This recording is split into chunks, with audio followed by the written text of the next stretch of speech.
Módulo 38 da frente 1, nós vamos dar continuidade a partir de agora ao estudo da geometria analítica em relação a um importante ente geométrico que é a reta. Vamos lembrar da última aula na qual nós tivemos o contato com a equação geral da reta, levando em consideração que você pode calcular a equação geral da reta que passa por dois pontos, dados esses dois pontos, e no caso criando um terceiro ponto genérico alinhado aos outros dois, e considerando que quando três pontos são alinhados, na geometria analítica a gente considera aquele determinante nulo. Fazendo toda aquela performance matemática em termos da geometria analítica e utilizando de matriz quadrada de ordem 3, ou então aquele jeito mais fácil, aquele jeito mais direto que eu mostrei para vocês, a gente consegue chegar numa equação geral, que é do formato ax mais by mais c igual a zero. Como eu disse lá no começo, pessoal, e eu falo isso toda a aula, na geometria analítica a gente faz uma abordagem algébrica em relação aos principais entes geométricos. Um ponto não é apenas um ponto, e sim um par ordenado de coordenadas do plano cartesiano. Uma reta, para nós, não é simplesmente uma reta ou um conjunto de pontos qualquer. Para nós, a reta é uma equação. Fazer parte da reta significa que as coordenadas daquele ponto que faz parte da reta servem como solução ou par solução da nossa equação da reta. Esse formato geral é o que vai ajudar a gente para a aula de hoje. Nesse módulo 38, a gente vai estudar posições particulares da reta, e essas posições vão estar sempre em relação aos coeficientes A, B e C, cada um na sua, e levando em consideração que a reta pode ser paralela ao eixo Y, paralela ao eixo X ou passar pela origem. Casos particulares, né? Obviamente, nem toda reta vai ser resumida a apenas essas três posições, que são posições particulares, né? A gente viu na aula passada algumas retas, a gente usou reta para calcular a área de figura e tudo mais. A gente pode ter reta das mais variadas formas e das mais variadas inclinações. Inclusive, inclinação é um dos próximos assuntos que a gente vai ver aí lá a partir do módulo 40, se eu não me engano. O módulo 39 vai falar sobre os semiplanos. Sim, no módulo 40 a gente vai falar sobre a inclinação da reta. Mas até lá, o que a gente vai fazer? A, B e C são coeficientes da equação geral da reta. E primeira coisa, A e B não podem ser simultaneamente nulos, ou seja, no mínimo, A tem que ser diferente de zero ou B tem que ser diferente de zero. Ou seja, numa equação de reta, você não pode desaparecer com x ou desaparecer com y. Por falar em desaparecer, nos casos particulares, isso vai acontecer quando A, coeficiente do x, for zero, na equação não vai ter o x. Quando B, coeficiente do y, não for zero, aí não vai ter o y na equação. Quando C, que é o termo independente, for zero, aí tem uma outra situação que a gente vai analisar a partir de agora, ok? O primeiro caso particular é a reta paralela ao eixo y. Inclusive, reta paralela ao eixo y é sempre vertical. Você tem que lembrar disso. Escreve aí para lembrar sempre que a reta paralela ao eixo y é a reta vertical. E nesse caso, você tem x constante. Vai ser uma reta vertical sempre que o A for diferente de zero e o B for igual a zero. Aí, se você imaginar na própria equação, você vai eliminar esse termo aqui. Ela fica com o B igual a zero. E se você isolar o x pode ser escrito em função de dois valores que não variam, podendo ser transformado em k, ou seja, x igual a k ou x menos k igual a zero é sempre uma equação em formato de reta particular, especificamente vertical, paralela ao eixo y. Se a gente fizer o raciocínio similar aos outros dois coeficientes, né, o a e o c, a gente vai conseguir estipular uma ideia para outros dois tipos de retas especiais. Então, eu tenho o caso particular da reta paralela ao eixo y, que é vertical, quando x é uma constante.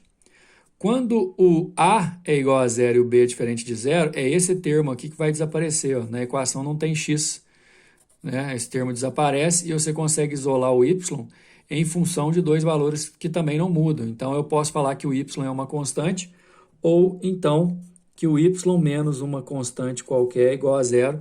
É uma equação de uma reta que é paralela ao eixo x. Aliás, o próprio eixo x tem esse formato, né? Mas a maioria que a gente vai ver vai ser retas paralelas ao eixo x, com o y sendo uma constante reta horizontal. Então, as duas posições particulares mais importantes são quando a reta é vertical paralela ao eixo y, nesse caso o b é zero e aí o x é uma constante. Reta paralela ao eixo x, reta horizontal, nesse caso o a é zero, aí o y é uma constante.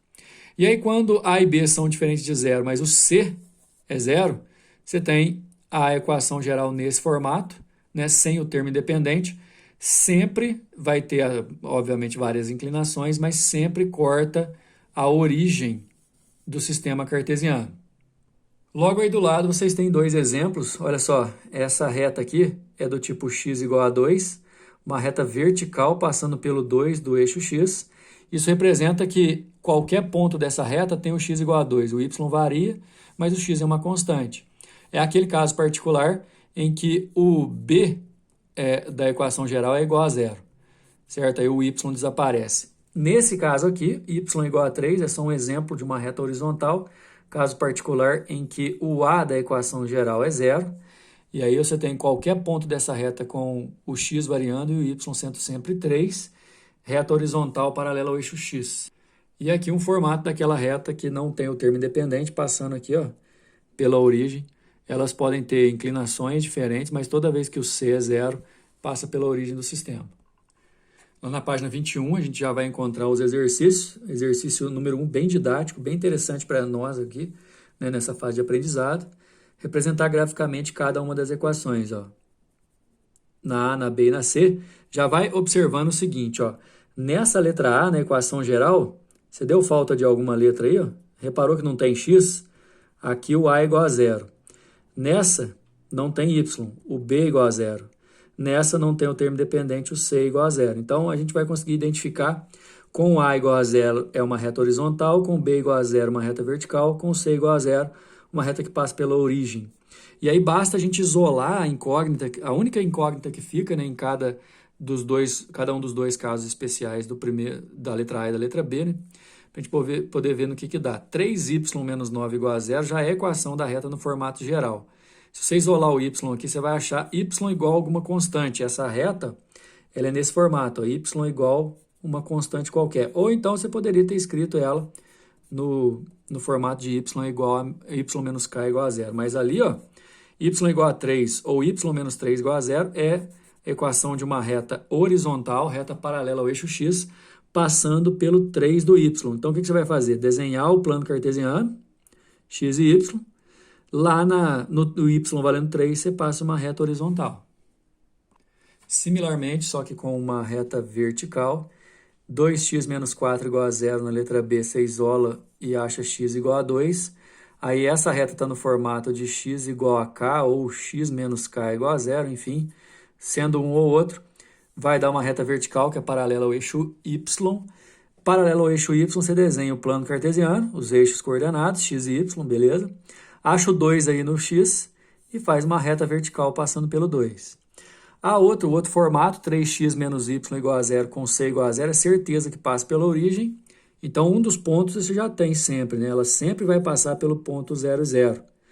O outro ponto, basta você colocar um valor qualquer para x, que você vai achar o correspondente para y. Aqui, por exemplo, escolher o x igual a 1, para gerar um y igual a 3, e aí você conseguir traçar a reta. Número 2, as retas de equações.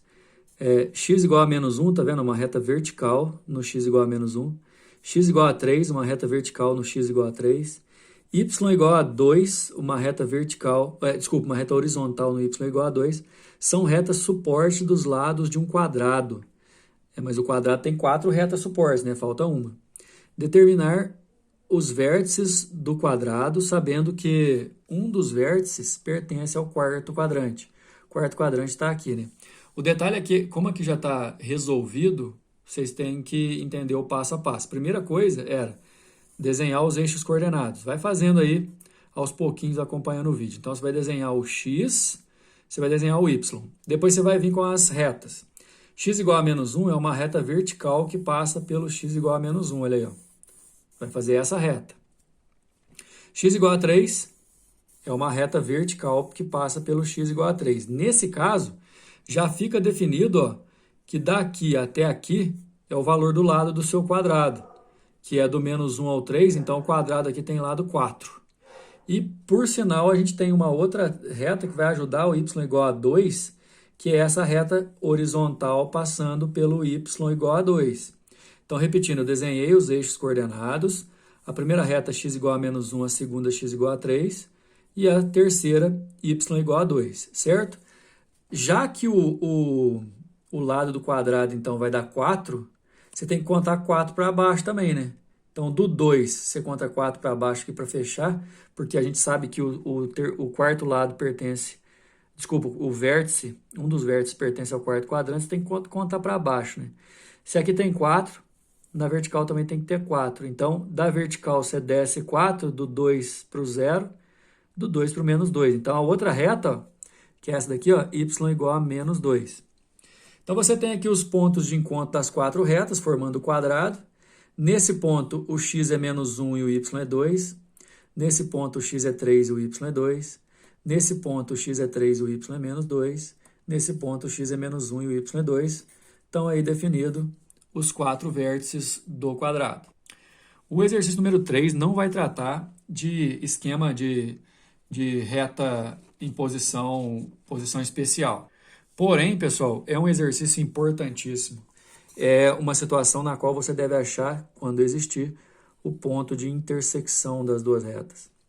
O ponto de intersecção tem que ser um par ordenado que serve como resposta das duas equações. E isso a gente encontra fazendo sistema.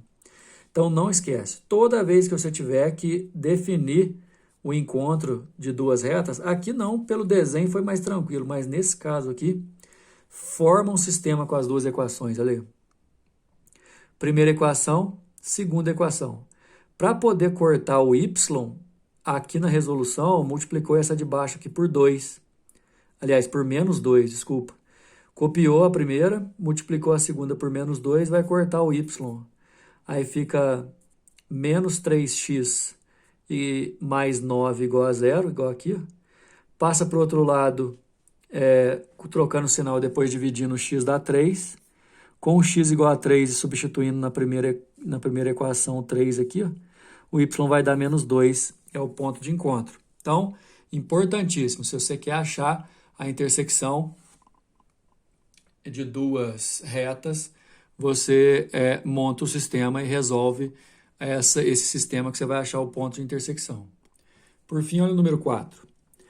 Um bairro de uma cidade foi planejado em uma região plana com ruas paralelas e perpendiculares, delimitando quadras de mesmo tamanho.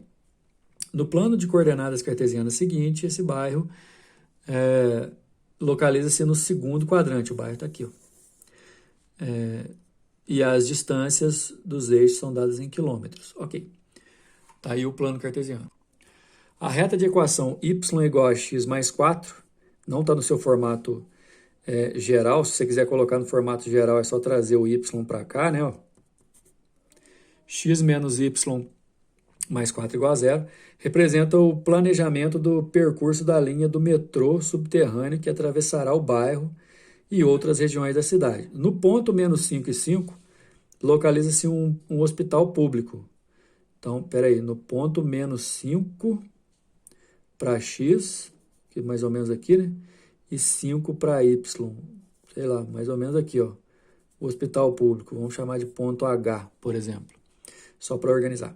Aliás, é ponto P que ele pediu para chamar.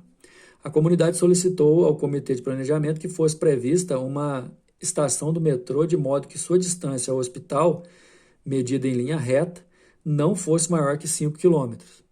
Então, aqui vai ter o metrô, essa distância que vem daqui até aqui, ó, não pode ser maior do que 5 quilômetros. Atendendo ao pedido da comunidade, o comitê argumentou corretamente que isso seria automaticamente satisfeito, pois já estava prevista a construção de uma estação no ponto, aí a gente tem que achar o ponto, onde a distância até o ponto P. Nessa linha, a estação não pode ter uma distância maior que 5. Aí, primeira coisa, dos pontos de A até E aqui, ó, só os pontos B, D e E correspondem às alternativas propostas pertencentes à reta y igual a x mais 4. Como que eu vou fazer isso? Por exemplo, ao ponto A. Se você colocar o x valendo menos 5 com 4 dá menos 1, não dá 0. Então, o ponto A ele não faz parte da reta. Então, ele não pode ser um ponto de estação. O ponto C, se você colocar x igual a menos 2 aqui, ó, vai dar 2 positivo e não 1. Então, o ponto C não serve. É uma questão que você tem que fazer por tentativa mesmo. Aí, fazendo a distância por teste, vamos testar do ponto B àquele ponto P que ele deu, que é menos 5 e 5. Desse ponto B, será que a distância vai dar igual a menos, ou menor que 5? Será que o ponto D dá? Será que o ponto E dá? Aí, fazendo o teste aqui, ó, distância entre dois pontos. Y do P menos y do B ao quadrado, mais x do P menos x do B ao quadrado. Aquela fórmula de distância que a gente viu lá na segunda ou terceira aula da nossa frente 1. Vai dar raiz de 20, que é menor que 5, ou seja, o ponto B, que pertence àquela reta que representa o metrô, satisfaz a condição de ser uma distância menor que 5. A resposta é a nossa letra B. Beleza? Próxima aula a gente vai falar de semiplanos. Até lá!